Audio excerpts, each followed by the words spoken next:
पुतला। अरे ये बाबा का बुलडोजर के नाम से जाना जाता है। ये बाबा का बुलडोजर है। हाँ, वो काम कर रहा है बाबा बुलडोजर यहाँ पे। यानी योगी जी ने काम किया है। योगी जी ने अपने साथ में बढ़िया काम किया है, इसमें कोई दो राय नहीं है। महाराज जी बोलते हैं, महाराज जी प्रणाम हो, हमेशा महाराज जी बोलते हैं, तो अच्छे को अच्छा कहना बुरा थोड़ी ना है। इंसेफ्लाइटिस से मुक्ति दिलाने में योगी जी ने अच्छा काम किया है। तो मान लेते हैं, मानते हैं, उन्होंने तुरंत आदेश कर देते हैं कभी कभी बातों का। तुरंत उन्होंने फोन किया, बैठे बैठे उन्होंने चीफ सेक्रेटरी से कहा कि ये प्रेसिडेंट का कर दो। भाई पिछड़े को बनाया है अपना प्रदेश अध्यक्ष, उससे उनकी मुराद 2027 में पूरी होगी या नहीं होगी? अरे बिल्कुल नहीं होगी। आप लोग सभाएं करते रहे, आप लोगों ने मेहनत किया और यहाँ 16,000 वोट से पंकज चौधरी को पीछे कर दिया। कुर्मी सिरमौर मानते हैं, तो पूछिए देख जाके उन लोगों से, वो तो आज भी कुर्मी नेता उनको नहीं मानता।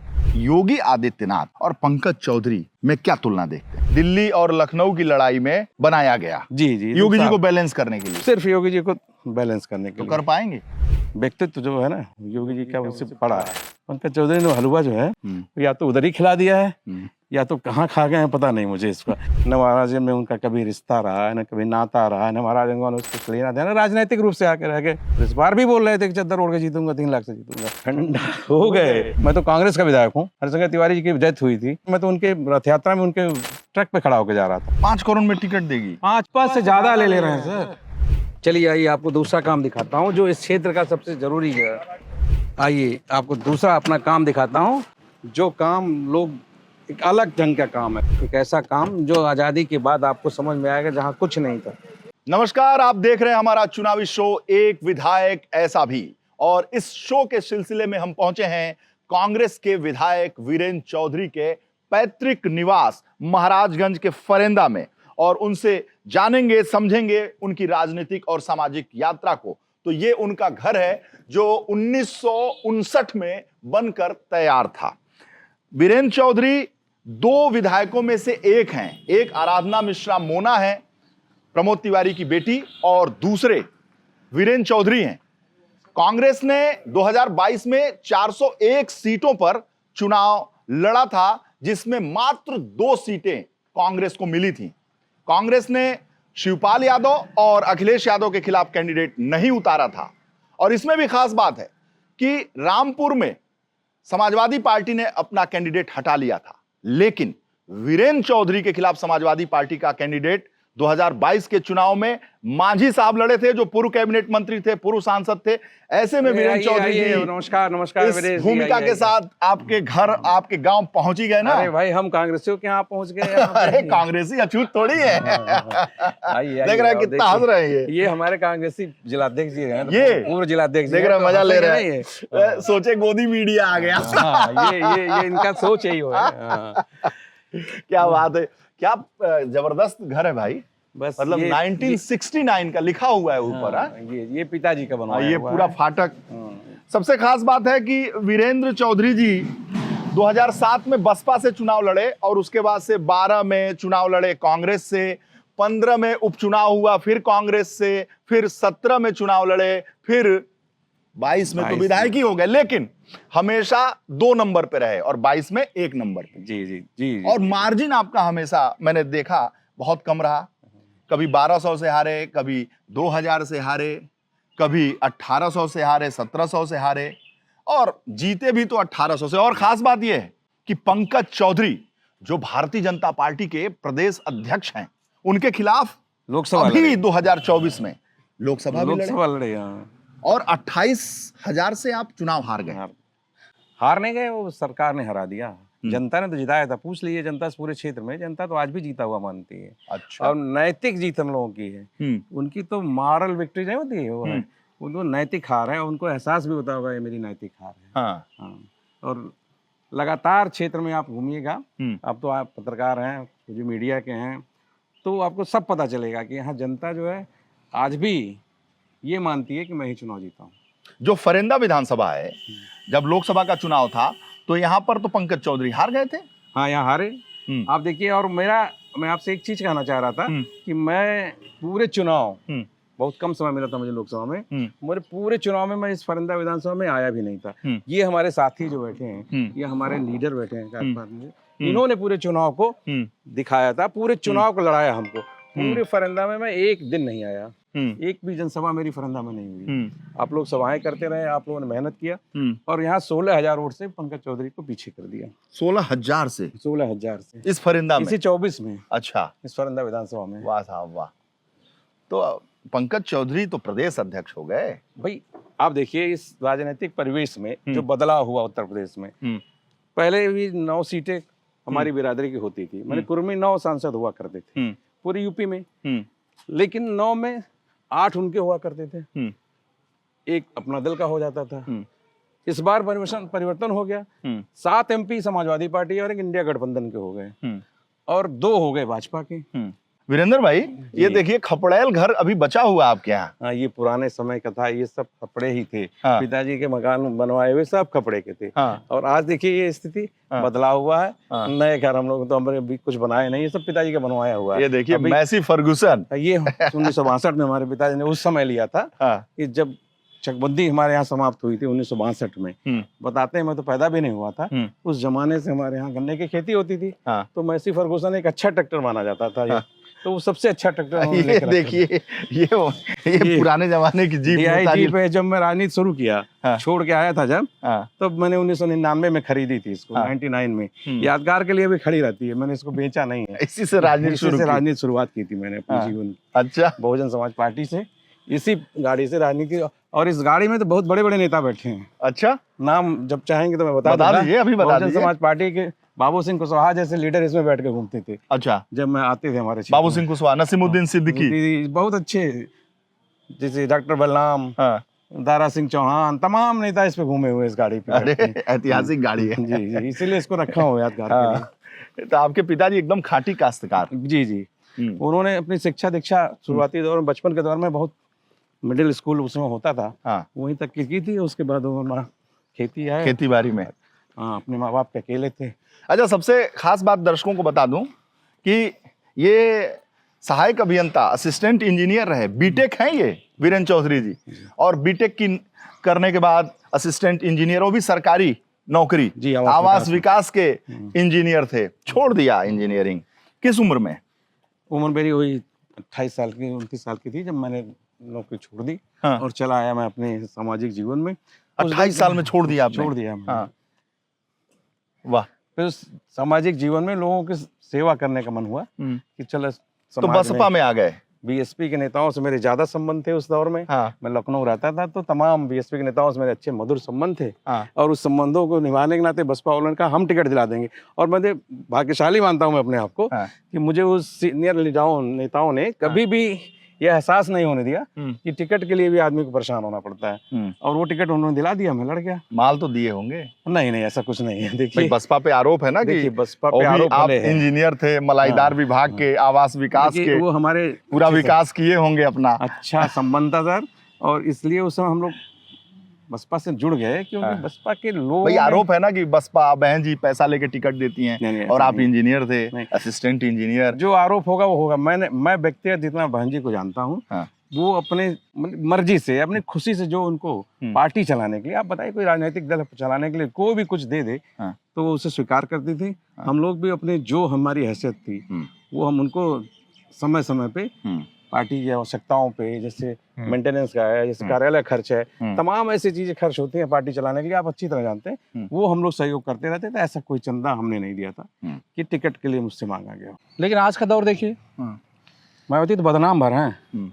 आज जो जाति के नाम पे पार्टी बना लिया हम लोगों ने, चाहे वो अपना दल हो, चाहे वो संजय निषाद की पार्टी हो, चाहे वो राजभर की पार्टी हो, जाति के नाम पे उन्होंने एक बड़ा समूह बना के, और वो सब चीज़ों को, मायावती की बदनामी जो थी, उससे ज़्यादा काम ये लोग पैसे का कर रहे हैं। अच्छा। पहले नंबर पे अपने परिवार को, परिवार के सभी सदस्य जो उस लायक हैं, उनको नेता बनाना, विधायक बनाना, सांसद बनाना उनका प्राथमिकता है। उसके बाद जो सीटें बचती हैं गठबंधन में, उसको करोड़ों करोड़ रुपए में बेचते हैं।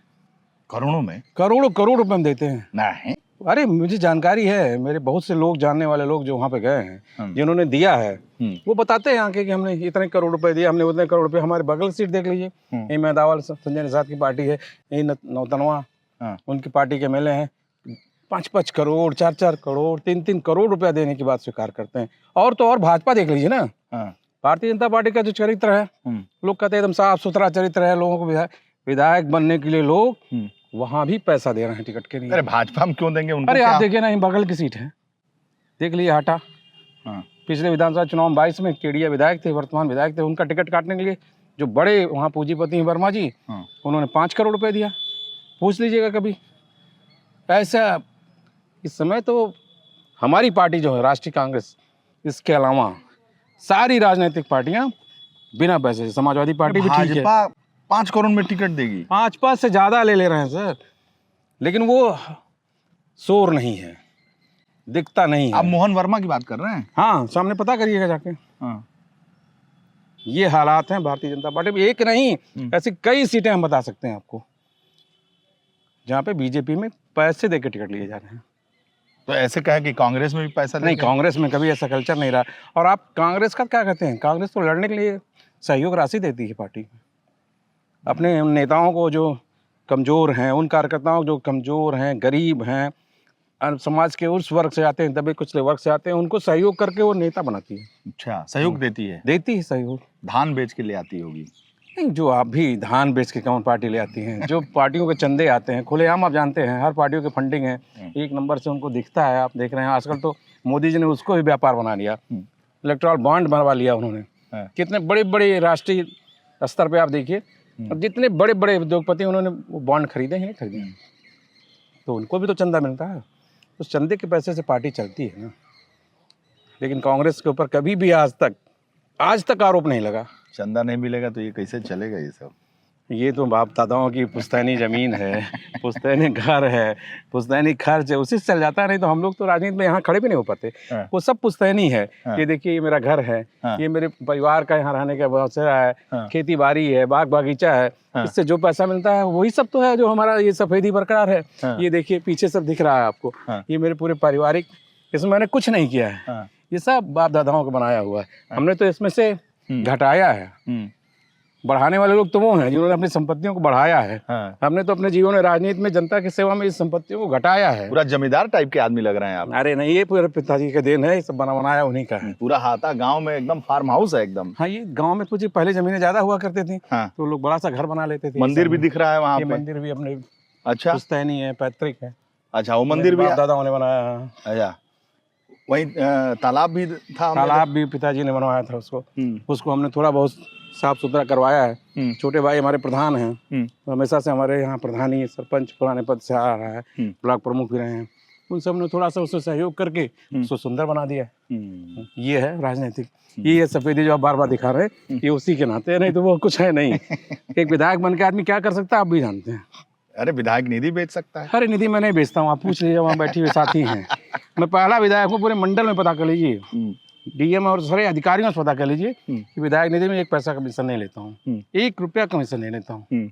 वो आप रास्ते में चलेंगे हमारे क्षेत्र में काम करने वाले लोगों से पूछिएगा, जिनको मैंने काम किया उनसे पूछिएगा, वो ये बता देंगे कि विधायक निधि में हमने आज तक कभी 1 पैसा किसी भी कार्यकर्ता से नहीं लिया। आपने पूछा विधायक बन के क्या करेंगे? नहीं, विधायक बन के और ये आर्थिक संसाधन नहीं बढ़ा सकते आप। देखिए हमारी वही पुरानी गाड़ी है, चुनाव पहले मैंने जो खरीदी थी वो बाप दादाओं के पैसे से वो भरी हुई है बरकार। ये दूसरी गाड़ी है जो हमें पार्टी की तरफ से प्रियंका जी ने वादा किया था कि जीतोगे तो एक गाड़ी तुम्हें खरीदवा दूंगी। देखिए सामने खड़ी है। तो ये जो भ्रम फैलाया जाता है, दौलत की देवी मायावती बहन जी, भ्रम है ये नहीं, ये 2007 तक मैं बता सकता हूँ। अरे तो बड़ी बात है, 2007 में तो सरकार बन गई थी। हाँ, उसके बाद मैं हट गया जब, तो मुझे बहुत सी चीजें नहीं है। आज भी लोग जो आरोप लगाते होंगे वो ज्यादा अच्छा जानते होंगे, मुझसे ऐसा कुछ नहीं लिया गया। मैं चूंकि फ्रेश था, एकदम नया नया राजनीति में आया था, मेरा राजनीतिक जीवन नहीं था, मेरा कोई अनुभव नहीं था।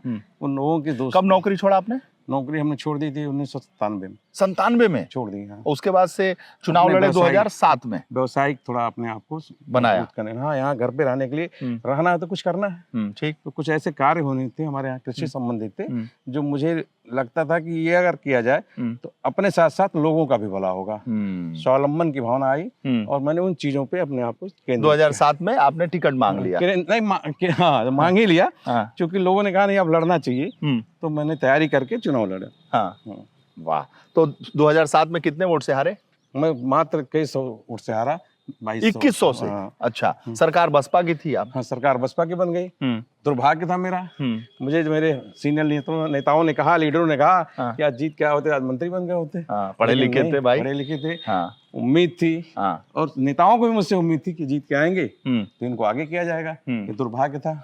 अच्छा, मैं चुनाव हार गया वह। तो फिर आपने इस कांग्रेस पार्टी राहुल गांधी को ज्वाइन कर लिया आपने? जी। और साथ ही साथ प्रियंका गांधी के साथ काम किया आपने? काम किया मैंने, क्योंकि मेरा लगाव शुरू से, मेरे पिताजी कांग्रेसी थे। अच्छा। मेरे परिवार में कांग्रेस के नेताओं का आना जाना रहता था। हाँ। जब मैं गांव में भी था यहाँ पे, तो हमारे इस गांव में पिताजी के साथ यहाँ के ब्लॉक प्रमुख हुआ करते थे, कांग्रेस के थे। एमपी जो कांग्रेस के हुआ करते, सिब्बल लाल सक्सेना, ये सब लोग यहाँ आते रहते थे। और जब आते थे तो मेरा कांग्रेस के तो दिखाई पड़ता ही था वहाँ पे। तो आप लड़े 2012 में कांग्रेस से? जी। कितने वोट से हारे? मैं 3200 करीब वोट से हारा। 3200 से? 3200। और फिर उपचुनाव भी हुआ था यहाँ पे? उपचुनाव हुआ 15 में, और पूरे उत्तर प्रदेश में एक चुनाव हुआ था। अच्छा। ये नहीं, पूरी मीडिया की, पूरी लखनऊ की मीडिया ने छापा इसको। 14 में मोदी जी का रथ चल रहा था, समझ गया। लहर चल रही थी, लगता था पूरे देश में मोदीमय हो गया, भाजपामय हो गया। और 15 में यहाँ उत्तर प्रदेश का चुनाव हुआ, एक विधानसभा में, फरंदा में, पूरे यूपी में अखिलेश जी मुख्यमंत्री हुआ करते थे। कितने वोट से हारे आप? उस समय में लगभग 5,000 थोड़े कम वोट से हारा। 58,000 वोट पाके मुझे जबरदस्ती सत्ता के दबाव में हरा दिया गया। हारा नहीं तो जनता मुझे तब भी जीता मानती थी। और 2017 में? 17 में तो गठबंधन हुआ। गठबंधन में सिटिंग में सीट चली गई मेरी। फिर प्रियंका जी ने मेरे लिए स्पेशली अखिलेश जी से कहा, तो मेरी सीट मिली मुझे वापस। अच्छा। सिटिंग कैंडिडेट का टिकट काट के कोई नंबर 2 का उम्मीदवार लड़े, तो आप सोचिए। नेतृत्व का मैं शुक्रिया, धन्यवाद अपने उन नेताओं का हमेशा धन्यवाद देता हूँ, जिन्होंने मेरे ऊपर विश्वास जता के मुझे चुनाव लड़ा दिया। उसमें 17 में सरकार तो भाजपा की नहीं थी, लेकिन 1200 वोट का अंतर हमारा था। जनता ये समझ ही नहीं पाई। 2017 में 1200 से खाली हार गए? 1200 वोट से हार गए, लास्ट राउंड में हार गए। शुरू से लगभग ऊपर नीचे 2022 में कितने जीते? 1800 कुछ छूट। कमाल है यार भाई, 1200 1800। ये जनता आपको जिताना चाहती थी। सीधी लड़ाई हमारे क्षेत्र में। अच्छा, यहाँ जब सीधी लड़ाई होती है, मतलब जिस पार्टी से लड़े आप हमेशा नंबर 2 रहे। ये इतिहास है, आप देखिए, लगातार नंबर 2 रहने का रिकॉर्ड भी मेरे नाम से है। हराया आपने बजरंगी सिंह को हराया, भाजपा के वर्तमान विधायक थे वहाँ पे। वर्तमान विधायक साहब। और पंकज चौधरी के प्रिय थे। अच्छा, प्रिय को हरा दिया आपने? प्रिय को हराया, उनके सबसे नजदीकी लोगों में थे। उन्होंने ही राजनीति में उनको एंट्री कराई थी 2007 में। अच्छा, तो बजरंगी सिंह तो भी बहुत एक्टिव है ना? देखिए, अब आप विरोधी हमारे हैं, लेकिन ये है कि राजनीति में उनका अपना एक व्यवसाय है। राजनीति नहीं, व्यवसाय है। व्यवसाय ठेकेदारी है, और ठेकेदारी में तो आदमी क्षेत्र में घूमता ही रहता है। अगर उसको पुल भी बनाना हो तो उसी क्षेत्र में मान ले पुल बन रहा हो तो वहाँ जाएगा ना, 10 लेबरों को लेके, उसको लेके, तो वो दिखता है तो इसलिए लगता है कि एक्टिव है। काम तो अपना करते हैं ना, जनता का थोड़ी करते हैं। अच्छा, काम अपना निजी स्वार्थ क्षेत्र में इसलिए देखना कि वहाँ काम हो रहा है। तो ये तो आप देखेंगे तो आपको लगेगा कि हाँ, सामने दिख रहा है। माने आप ये कहना चाह रहे हैं कि नेतागिरी से ज्यादा ठेकेदारी में, व्यवसाय पे ज्यादा ध्यान। अच्छा, पूरी क्षेत्र में आप देख लिए, उन्होंने अपने व्यवसाय को, अपने जीवन में विधायक बनने के बाद व्यवसाय बढ़ाया है। ठेकेदारी बढ़ाई, विद्यालय बढ़ाए, तमाम स्कूल खोले। सीधा आरोप है उनके ऊपर जनता का। ये कहाँ से आया? पैतृक संपत्ति भी आप पूछ लीजिएगा, कभी मिलेंगे, और आज की संपत्ति पूछ लीजिएगा। ये आपको अंतर व्यवसाय नजर आ जाएगा कि राजनीति को आपने बहुत मान। तो वो पहले नेता थे कि ठेकेदार थे? ठेकेदार थे। नेता तो पंकज चौधरी ने बना दिया उनको, टिकट दिला के भाजपा से। उससे पहले वो प्रोफेशनल ठेकेदार थे, आज भी ठेकेदार हैं। लेकिन राजनीति में पंकज चौधरी जी को लगा कि जब ये वीरेंद्र चौधरी विधायक जीत जाएगा, उनको लगा ये जीत जाएगा तो मेरे लिए खतरा पैदा हो जाएगा। इसलिए हमारे रास्ते में रोड़े अटकाने के लिए बजरंग बहादुर सिंह को यहाँ ले आए, क्योंकि उनके पास कोई ऐसा उम्मीदवार नहीं था जो मुझे 2007 में हरा देता, चुनौती दे सके। उनको लगा यही चुनौती देगा, क्योंकि ये तो 2007 में वो जीत गए थे। अच्छा, पटकनी दे दिया हमको।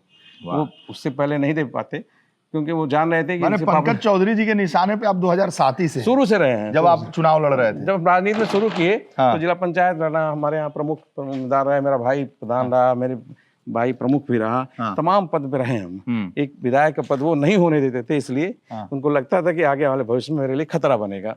उस खतरे से बचने के लिए वो हमेशा हमारा विरोध करते रहे, पंकज चौधरी जी। तो पंकज चौधरी तो भाजपा के प्रदेश अध्यक्ष हो गए। लेकिन लड़ना तो महाराजगंज में है। हाँ। अध्यक्ष पूरे उत्तर प्रदेश के, लड़ना तो महाराजगंज से है। तो महाराजगंज की परिस्थितियों का ज्ञान है ना उनको, और वो जानते हैं कि जिस बिरादरी से मैं हूँ उसी बिरादरी से वो भी हैं। क्या बात करते हैं, वो कुर्मी बिरादरी के सिरमौर हैं। भारतीय जनता पार्टी ने कुर्मी बिरादरी को अपने पक्ष में करने के लिए पंकज चौधरी को प्रदेश अध्यक्ष बनाया है। साहब देख लीजिए ना 2024 का रिजल्ट, पता कर लिए, देख लीजिएगा कुर्मी ने किसको वोट दिया है। कुर्मी ने जो वोट दिया है बहुतायत तो मेरे साथ है। आज महाराजगंज का कुर्मी, अगर आप कुर्मी सिरमौर मानते हैं तो पूछिए देख जाके उन लोगों से, वो तो आज भी कुर्मी नेता उनको नहीं मानता। मानता है? कुर्मी नेता नहीं मानता? हमारे जनपद में कहता है भाजपा ने बनाया है कुर्मियों का वोट अपने पक्ष में करने के लिए। भाई बीजेपी ने अपने सोच से बनाया होगा पूरे प्रदेश में, पूरे वोट मिल सके कुर्मी का। पूरे प्रदेश में वो अपने हिसाब से, देवरिया से लेके दिल्ली तक। बताइए इससे पहले कहाँ जाते थे? कभी देवरिया में नाम सुना आपने उनका? दिल्ली में नाम सुना उनका? अरे केंद्रीय मंत्री, अरे केंद्रीय मंत्री तभी हुए। हाँ। उसके पहले पूछिए, 6 बार एमपी हुए हैं, अब तो 7वीं बार जीत गए हैं। तो 6 बार में बताइए ना भाजपा ने उनको क्यों इतना बड़ा एक्सपोजर मिला? तभी कभी नहीं मिला। ये इसलिए मिल गया, जो मैं आपसे कहना चाहता हूँ कि समाजवादी पार्टी की तरफ कुर्मियों का झुकाव बढ़ गया, गठबंधन की तरफ कुर्मी वोट कर गया पूरे पार्लियामेंट में। तो लगा भाजपा को कि अब इसको रोकने की जरूरत है। एक ऐसे व्यक्ति, यही एक सबसे, उस पार्टी में 2 एमपी थे, यही एक ऐसे एमपी थे, पहले वो जीते नहीं, 7 बार के सीनियरिटी थे, तो उन लोगों ने बना दिया होगा कुर्मी वोट। लेकिन मेरा मानना है कि उत्तर प्रदेश का कुर्मी कभी पंकज चौधरी को कुर्मी के रूप में स्वीकार नहीं करता। अब महाराजगंज का? महाराजगंज का तो आपने रिजल्ट देखा। अगर भारतीय जनता पार्टी का कोर वोट, जिस कोर वोट की बात आप करते हैं, जिसमें सवर्ण मतदाता आते हैं, व्यापारी वर्ग आता है, अगर वो नहीं दिया होता वोट तो पंकज चौधरी यहाँ से एमपी नहीं हो पाए होते। मतलब अपनी बिरादरी का वोट नहीं मिला था उनको, ये कहना चाह रहे हैं? अपनी बिरादरी का ज्यादा वोट तो मुझे मिला हुआ है। आप किसी से पूछेंगे पता चले बिरादरी वोट कहाँ गया है। वो 4 लाख, 5 लाख, 3 लाख से चुनाव जीतते थे भाई। वही वोट तो अंतर था जो इधर भाग गया, शिफ्ट हो गया। वही 3 लाख 4 लाख वोट जो मिलता था बिना मेहनत के, जाति के नाम पे, वो उस बार शिफ्ट हो गया। हार का अंतर खत्म हो गया। मतलब पंकज चौधरी की जगह पर वीरेंद्र चौधरी को दिया लोगों ने। तो ये बताइए, आप ये कह रहे हैं कि जिले के कुर्मी बिरादरी ने, कुर्मी मतदाताओं ने प्रदेश अध्यक्ष बनाए गए पंकज चौधरी को मत ही नहीं दिया, वो मत कांग्रेस को दे दिया, आपको दे दिया, गठबंधन को दे दिया। ये नहीं पर नहीं है। अगर आप मानते हैं तो आप महाराजगंज शुरू करिए, कुशीनगर शुरू करिए। गठबंधन को सारा वोट चला गया, यहाँ कुशीनगर गया, सिद्धार्थनगर में गया, आप देखिए अम्बेडकर नगर जीत गए, गोंडा में गया, लगातार गठबंधन को वोट गया, जो है जीते हैं। कुर्मी बिरादरी इस बार ज्यादा से ज्यादा वोट गठबंधन में चली गई है। इसमें कहीं कोई दो राय नहीं है कि भले पंकज चौधरी उस जाति के हैं, लेकिन यहाँ के जाति लोगों ने उनको नकारा था इस बार। ये बताइए किस भरोसे वो पूरे प्रदेश के कुर्मियों को ले आएंगे? ये भाजपा के नेता लोग जाने, जिन पे भरोसा किया वो किस लायक है उनको सोचना है। मोदी जी किसी भी ऐसे वैसे पे भरोसा नहीं करते। देखिए, ये राजनीति में आप अच्छे अनुभवी पत्रकार हैं, ये जानते हैं कि जिस तरह के उत्तर प्रदेश की राजनीति है, ऐसी परिस्थितियां बनी हुई हैं कि जो उनके ऊपर भरोसा कर लिया लोगों ने, क्योंकि उत्तर प्रदेश के मुख्यमंत्री जी हैं, इसी जनपद के रहने वाले थे, मैंने गोरखपुर जनपद के हैं।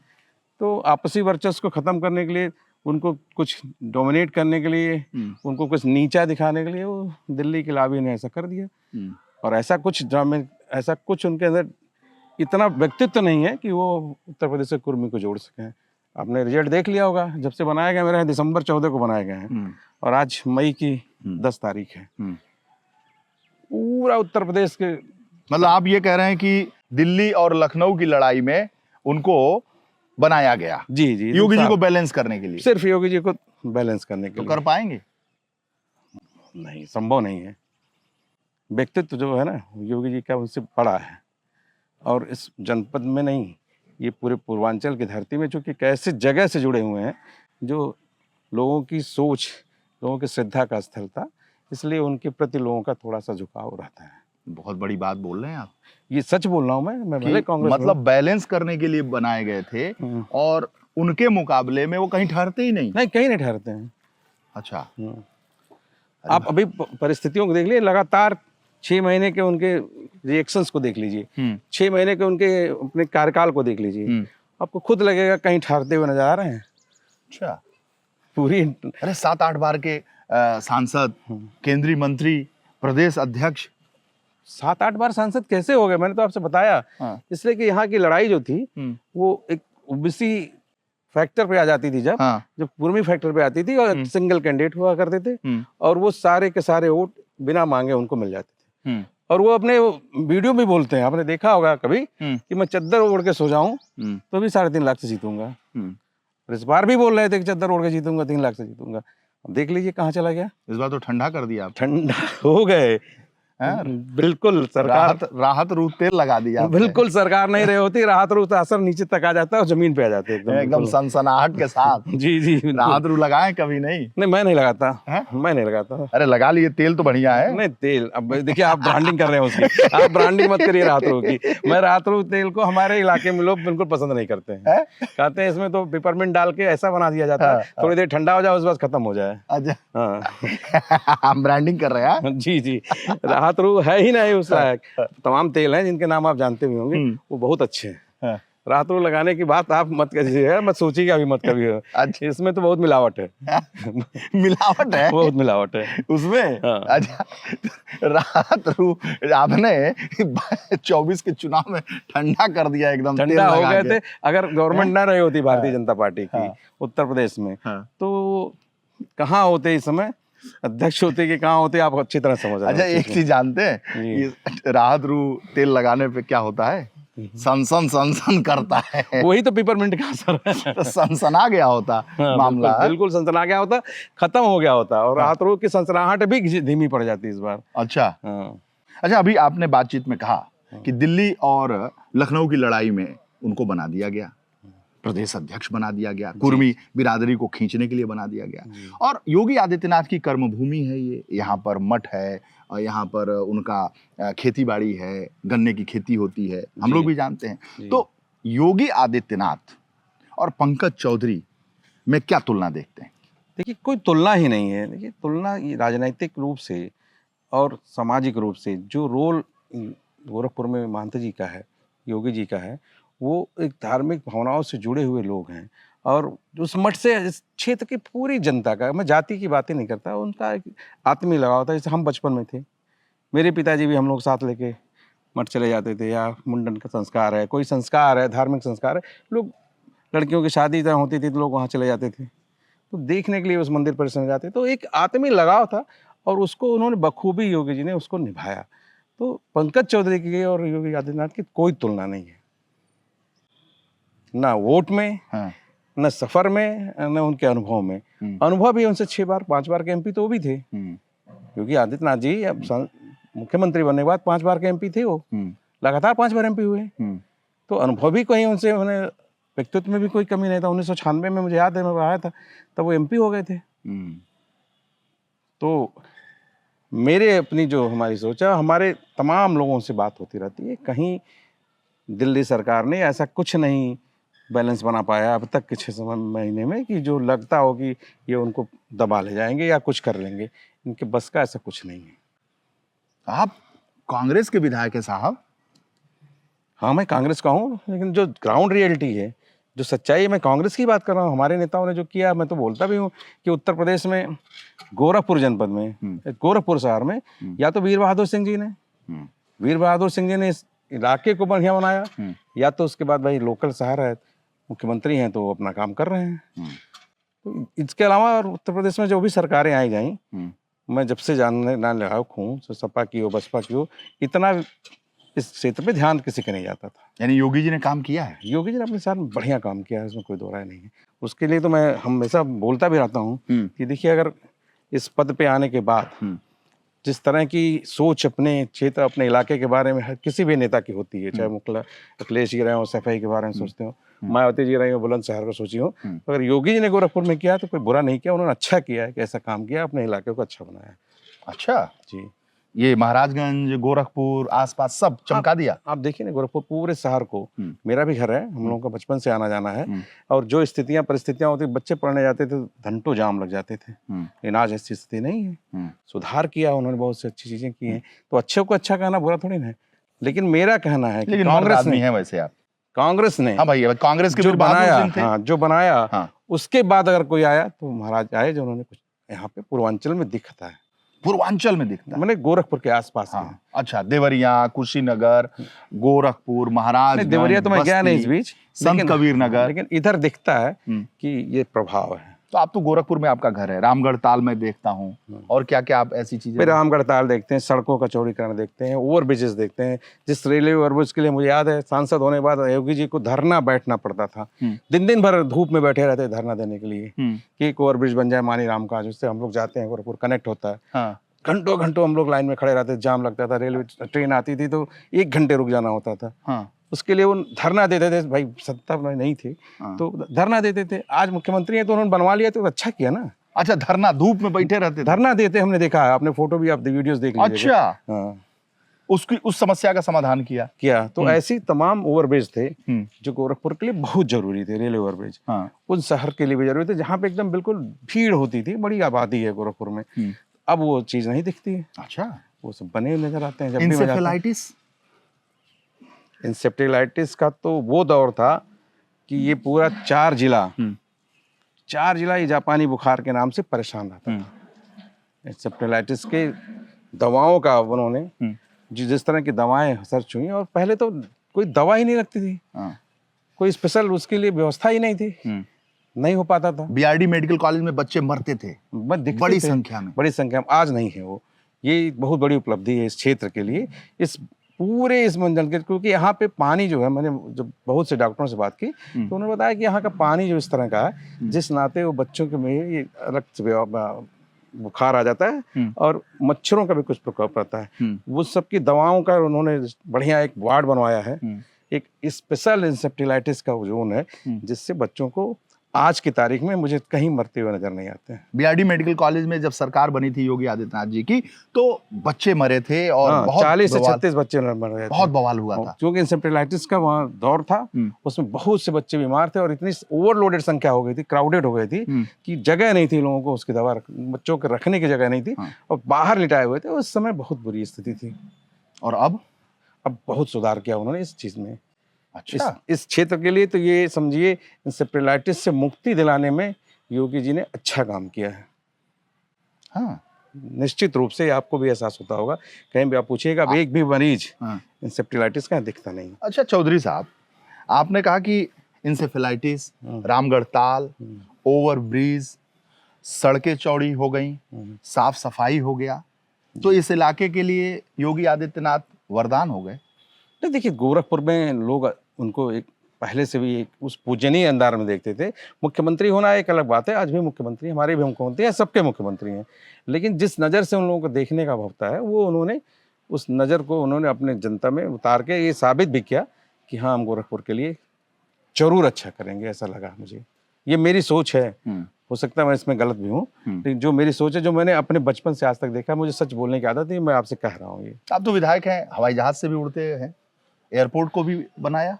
एयरपोर्ट तो पुराना ही है, थोड़ा सुधार है एयरपोर्ट में, लेकिन बाकी जो इंफ्रास्ट्रक्चर है, जो जन सुविधाओं के लिए जरूरी होती है, उसको गोरखपुर में उन्होंने अच्छा किया है। अगर आप उंगलियों पे गिनाना चाहें तो पता है, आपने गिनाया है, तारामंडल अच्छा बना, रामगढ़ ताल अच्छा बना, जो रेलवे ओवरब्रिजेस हैं वो अच्छे हो गए, सड़कें चौड़ी हो गई, यही तो जन समुदाय है। तो पंकज चौधरी भी तो केंद्रीय मंत्री, तो महाराजगंज में देख लीजिए जो किया उन्होंने।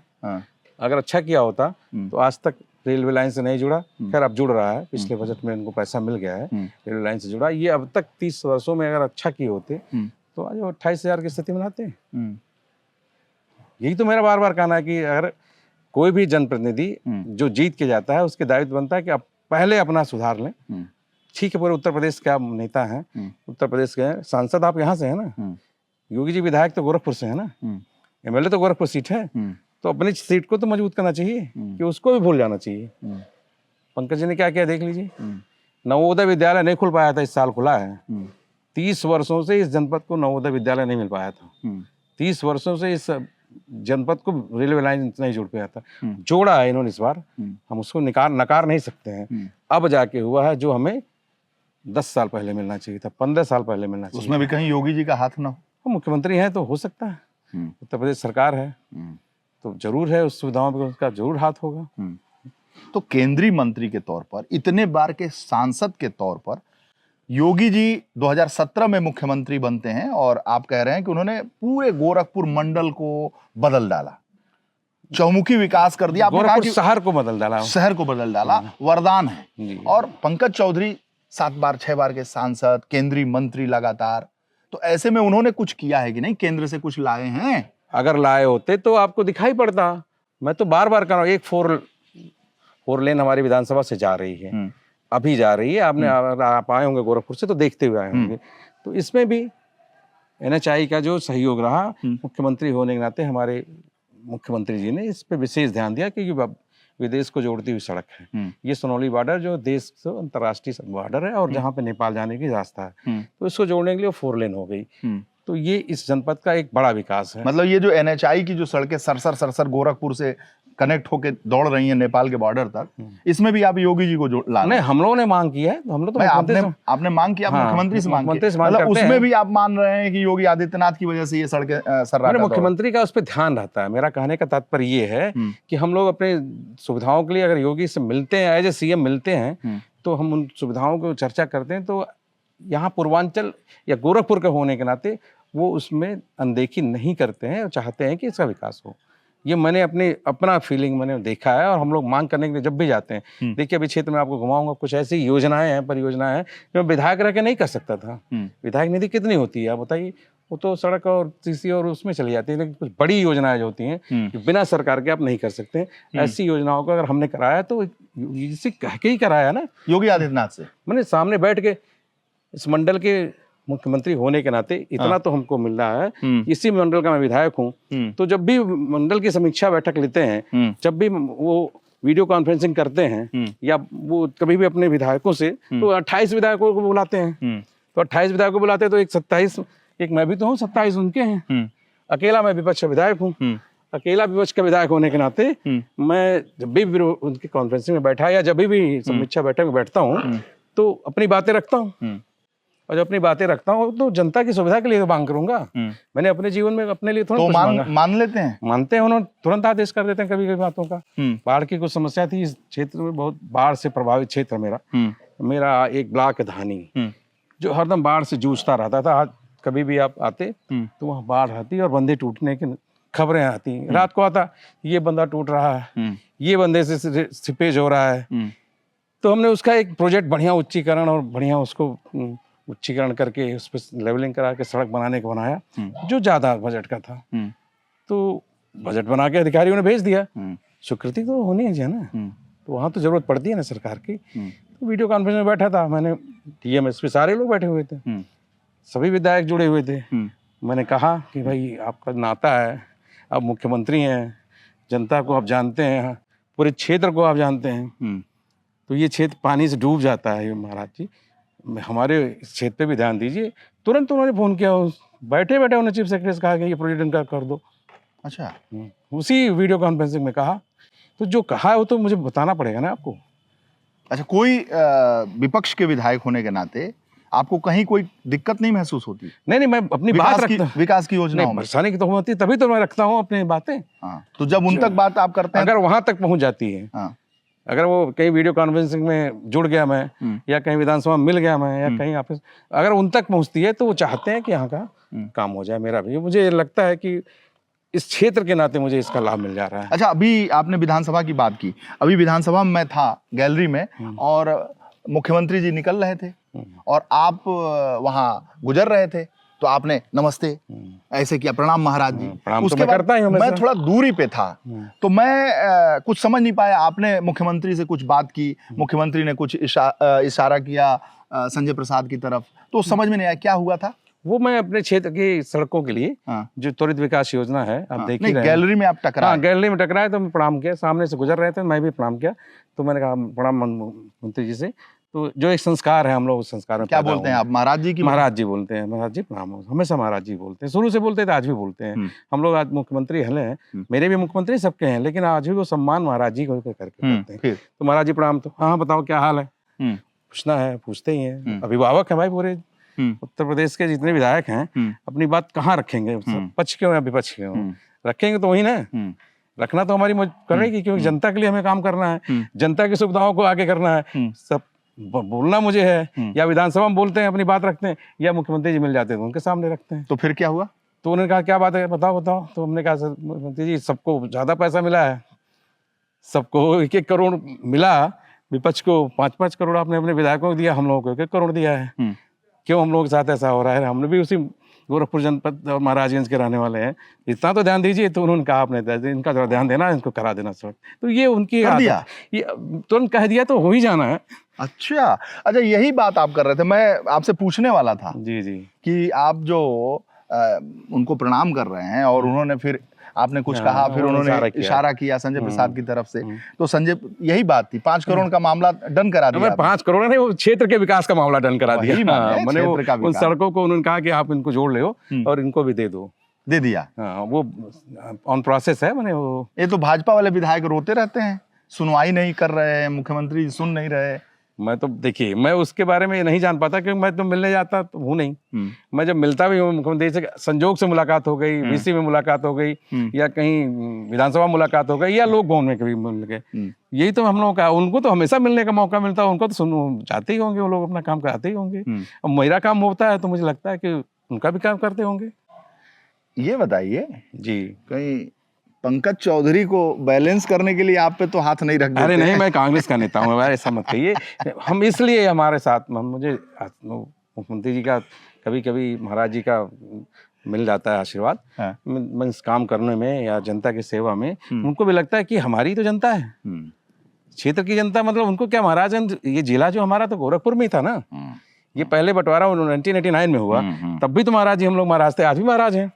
तो उनको ये लगता होगा ना कि भले कांग्रेस का विधायक है लेकिन है तो हमारे क्षेत्र का ही, वहाँ की जनता भी तो मेरी जनता है, तो उसके लिए भी तो कुछ करना चाहिए, इसलिए वो कर देते हैं। ऐसा नहीं है कि वो पंकज या क्या करते हैं या नहीं, वो मैं नहीं जानता, लेकिन वो जनता की सुविधाओं को बढ़ाने के लिए वो हमारे कार्य को। आपको मानते बहुत है लगता नहीं, ये आप कहते होंगे। हम तो सम्मान करते हैं, माना क्या। हम लोग तो मैंने सम्मान उस मठ का भी है ना, उस सम्मान का। तो मुझसे एक बार बैठे थे बहुत लोग, तो उन्होंने पूछा कि आप ऐसा क्यों।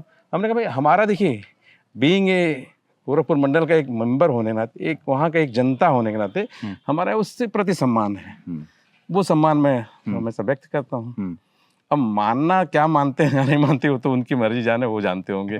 मैं तो इतना जानता हूँ कि मैं उनका सम्मान शुरू से कर रहा था, और आज भी एक वो इस क्षेत्र का होने के नाते, मठ के मठाधीश होने के नाते, आज भी हम लोग उनको उतने ही प्रणाम और सम्मान करते हैं। अच्छा, ये पंकज चौधरी केंद्र में मंत्री, इतने बड़े विभाग के, वित्त का, तो बैंकिंग की कुछ लेके सुविधाएं आए, या यहाँ बैंकर्स घूमे गांव में, कुछ कर्ज माफी, ऋण माफी, या कुछ भी बैंकिंग से जो भी सुविधाएं हो सकती हैं, कुछ दिलवाया उन्होंने?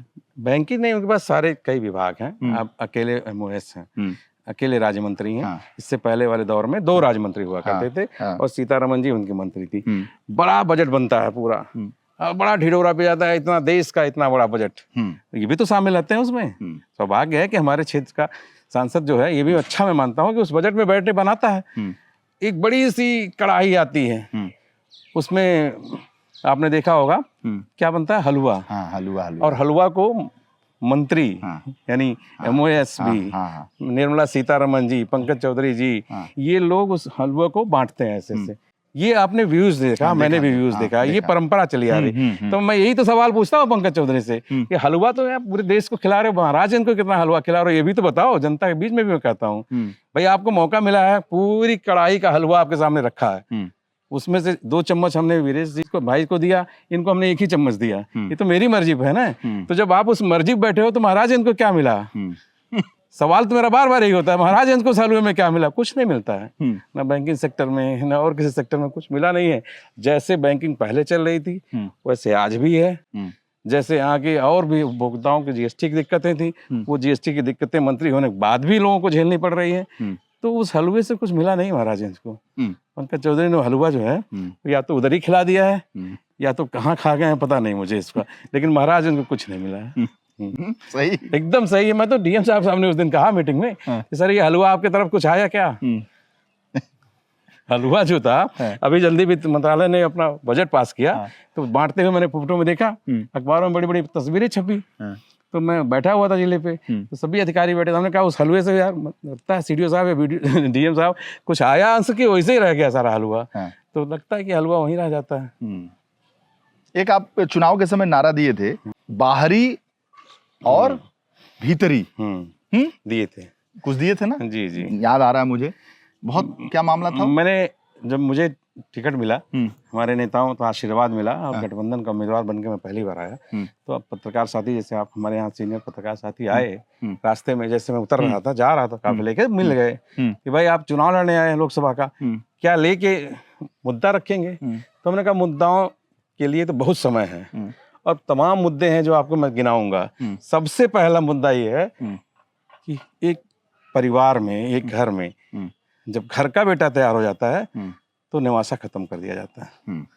और ये महाराजगंज का जो नेवासा पंकज चौधरी को दे रखा लोगों ने, गोरखपुर के रहने वाले हैं, यहाँ के नहीं हैं, तो गोरखपुर वालों को जो नेवासा दे रखा है, इससे कब मुक्ति मिलेगी? आप इससे मुक्ति दिला दीजिए, यही कहने आया हूं मैं।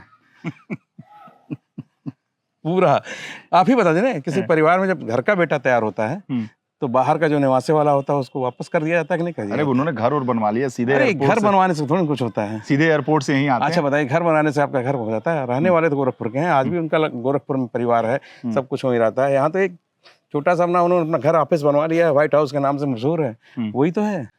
उससे क्या महाराजगंज वासी हो गए हैं? न महाराजगंज में उनका कभी रिश्ता रहा है, न कभी नाता रहा है, न महाराजगंज वालों से कुछ लेना देना, राजनीतिक रूप से आके रह गए, राजनीतिक फायदा लेके चले जाते हैं बस। मतलब आपकी बात से अगर मुझे एहसास हुआ, क्योंकि हम लोग महाराजगंज में हैं, गोरखपुर में हैं, तो ये जो सुनाई पड़ता है माहौल में कि योगी वर्सेज पंकज चौधरी या वो, तो योगी योगी हैं। हाँ ही हैं, सबकी नजरों में है, पॉलिटिकल वे में भी, जनता के वे में भी, जनता की नजरों में भी वो हैं। नहीं, पंकज चौधरी का उनसे कोई मुकाबला नहीं है। इसी क्षेत्र में रहा हूँ, योगी से विचारों की लड़ाई हमेशा रही है। चुनाव में भी हम लोग लड़ते हैं, वो हमारे खिलाफ मंच लगा के भाषण देते हैं, वो अपनी विचारधाराओं को प्रसारित करने का काम करते हैं, हम अपनी विचारधाराओं को करते हैं। और कांग्रेस की विचारधारा यहाँ पे हमने अपने हिसाब से जिस तरह से जनता को रहा है, आप देखेंगे मेरे क्षेत्र में, वो भारी पड़ती है। क्योंकि शुरू से मेरा ट्रैक रिकॉर्ड आप देख ही रहे हैं, कभी भी मैं कभी कमजोर नहीं रहा हूँ, हार गया हूँ परिस्थितियों में, स्थितियों में हार जाता है। ट्रैक रिकॉर्ड आपका 1000-2000 से रहा है, कभी भी वोट नीचे नहीं है, बढ़ते हुए क्रम में रहा है।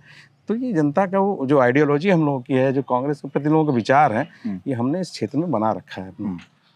ये जो समाज के लोग हैं, चौधरी बिरादरी, कुर्मी बिरादरी जी, और जिसके आसरे पर भारतीय जनता पार्टी ने भाई पिछड़े को बनाया है अपना प्रदेश अध्यक्ष, उससे उनकी मुराद 2027 में पूरी होगी या नहीं होगी? अरे बिल्कुल नहीं होगी। आप देखिए, नहीं बगल का क्षेत्र है, बस्ती है, रामप्रसाद चौधरी जी वहाँ क्षेत्र पे एक भी सीट भाजपा वहाँ नहीं जीतती है। जीतती है कभी? अम्बेडकर नगर चले जाइए, एक भी सीट नहीं जीतती। वहाँ का कुर्मी सब लालजी वर्मा को मानता है। यहाँ तो देखिए, जो जहाँ पे बड़े मजबूत नेता अपने बिरादरी के हैं, उनकी पार्टियां ज्यादातर समाजवादी पार्टी में, और सब समाजवादी पार्टी के साथ चले जाते हैं और इंडिया गठबंधन में शामिल होते हैं। यहाँ पे कहीं कुछ होने वाला नहीं है, कोई परिवर्तन आप देखिएगा कुछ नहीं नजर आएगा कहीं कुछ करने। अच्छा, कुर्मियों के प्रदेश भर में बड़े बड़े नेता कौन कौन? मैंने बताया नहीं, आप देखिए नहीं, गिनवाइए जरा।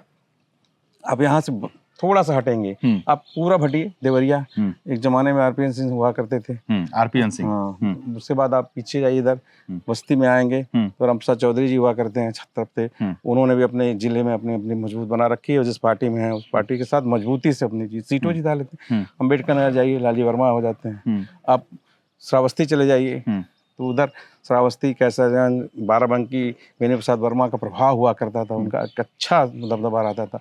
वो भी आज लोग समाजवादी से और इंडिया गठबंधन के साथ हैं। तो कहाँ है भाजपा की, बताइए ना इस समय? पूरी तराई बता रहा हूँ आपसे, कुशीनगर से लेके आप चले जाइए लखीमपुर खीरी तक। तो भाजपा वाले क्या करेंगे जब इतना बड़ा नेता बनाए? तो सामने आएगा उनके, वो तो रिजल्ट 27 के बाद फिर आपको मिलेंगे तो आपको नजर आ जाएगा भाजपा ने जो किया है, क्या उसका फल उनको मिला है।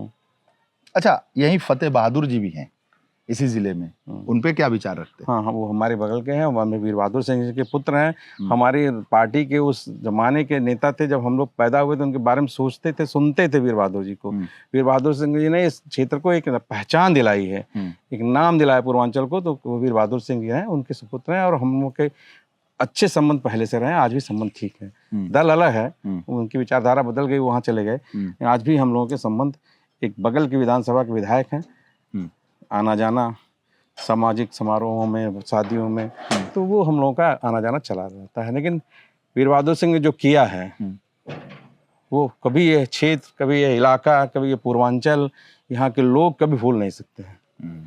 उन्होंने शुरुआत की थी और एक अच्छी शुरुआत करके इस पूर्वांचल की अलग पहचान बनाई थी। उन्हीं के सुपुत्र हैं तो उनके अच्छे संबंध हैं। उनको तो मेरी तरफ से तो मैं यही कहना चाहूँगा, उनको तो अपने माँ बाप की उस कर्मभूमि को, उस भूमि को और आगे ले जाना चाहिए था। एक विधायक बन के नहीं, बहुत कुछ करना चाहिए था। अब उनकी क्या मजबूरियाँ हैं, क्या समस्याएं हैं, वो अच्छा जानते होंगे, लेकिन वो उस लायक, एक एमएलए लायक नहीं, एक बड़े लेवल के नेता थे। उनको होना चाहिए था, फतेह बहादुर जी को होना चाहिए था, लेकिन अब वो उनकी सोच है। कांग्रेस उनको अगर होते आज, तो मुझे, मेरा मानना है कि कांग्रेस में होते तो आज बड़े प्लेटफॉर्म पे होते। कांग्रेस में होते तो बड़े प्लेटफॉर्म पे होते, मेरी सोच है ये। लेकिन वो उनकी अपनी विचारधारा, अपनी सोच क्यों बदल गई, कहाँ कहाँ चले गए, मैं नहीं उस बारे में, उस पर मैं उनसे ज़्यादा उनसे बात भी नहीं करता। देखिए आपकी भैंसियाँ निकल रही हैं। हाँ, ये हमारी गौशाला है। भैंस गाय यहाँ पे रहती थी पिताजी के ज़माने से। ये सब चीज़ें बनी हुई हैं। हम लोग भी उसको बरकरार रख रहे हैं उसको। मेरी भी आज अच्छी सी गौशाला बनाने की इच्छा थी। छोटा सा मैंने अपना बना रखा है। जितनी आवश्यकता है गाय भैंस की उतनी इसमें रहती हैं। दूध की आवश्यकता है, लोगों को चाय पानी की। अच्छा, ये बगल में ही इसी जिले में अमरमणि त्रिपाठी, अमनमणि त्रिपाठी, क्या कहेंगे? अमरमणि जी बगल के क्षेत्र के विधायक थे। कई बार विधायक रहे। बाद में उनके बेटे एक बार हो गए और राजनीतिक रूप से मजबूत कद था, कहीं कमजोर कद नहीं था। लेकिन कुछ ऐसी परिस्थितियां बदली जिसका मैं बहुत ज्यादा जिक्र आपके कैमरे पर नहीं करना चाहता, आप भी जानते होंगे, जिसमें समाज में उनकी छवि धूमिल हो गई। उस छवि को बनाना, फिर उनके जीवन में कानूनी अड़चनें आ गई, बड़ी दिक्कतें आई। उस दिक्कतों से सामना करते हुए उनकी राजनीतिक छवि को धूमिल हो गई और आज फिर वो बाहर हैं और उनके बेटे भी वहाँ पे हैं और प्रयास कर रहे हैं। हो सकता है भाई, उसकी भविष्य के बारे में तो कोई कह नहीं सकता, मैं भविष्यवक्ता तो हूँ नहीं, लेकिन उस छवि से बाहर होने की मेरी उनके ओपिनियन थी। उनके बेटे को भी उससे बाहर होना चाहिए। तो मजबूत नेता है, 3 बार 4 बार विधायक रहे हैं, मजबूत रहे हैं। इधर उनका थोड़ा सा सामाजिक परिवर्तन हुआ तो कमजोरी आई। उस कमजोरी को दूर करने के लिए फिर तो मेहनत की आवश्यकता होगी ना। अच्छा, इसी जिले में गणेश शंकर पांडे जी, हरिशंकर तिवारी जी के भांजे, उन पे भी बात हो जाए। हम वो तो हमारे इस जनपद के बगल के गांव देवपुर के रहने वाले हैं। मनमणि जी तो फिर भी गोरखपुर के थे, लेकिन वो तो हमारे जनपद के हैं। बाई बर्थ गणेश पांडे यहाँ के हैं और यहाँ की जनता ने सम्मान भी उनको दिया है। 4 बार एमएलसी हुए हैं, लगातार 4 बार एमएलसी रहे हैं। 24 साल का कार्यकाल उनका रहा है इस जनपद में। मतलब दोनों जनपद ज्वाइंट हो गए एमएलसी हमारे यहाँ। गोरखपुर महाराज स्नातक क्षेत्र जो है उसी में वो एमएलसी रहे हैं। बड़े पदों पे सुशोभित किए अपने आप को।